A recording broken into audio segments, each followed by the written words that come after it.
মা ওয়াদ্দা'কা রাব্বুকা ওয়া মা ক্বালা, তোমার রব তোমাকে কখনো পরিত্যাগ করেননি এবং তোমার প্রতি অসন্তুষ্ট হননি। ওয়ালাল আখিরাতু খায়রুল লাকা মিনাল উলা, নিঃসন্দেহে তোমার জন্য পরবর্তী যুগ পূর্ববর্তী যুগের চেয়ে ভালো।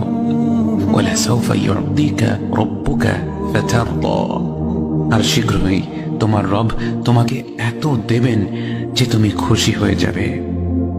আলাম ইয়াজিদকা ইয়াতীমান ফাআওয়া, তিনি কি তোমাকে এতিম হিসেবে পাননি তারপর তোমাকে আশ্রয় দেননি? ওয়া ওয়াজাদাকা দাল্লান ফাহাদা, তিনি তোমাকে পথ না পাওয়া অবস্থায় পান তারপর তিনি পথ দেখান। ওয়া ওয়াজাদাকা আইলান ফাআগনা, তিনি তোমাকে নিঃস্ব অবস্থায় পান তারপর তোমাকে ধনী করেন। ফাআমাল ইয়াতীম ফালা তাকহার,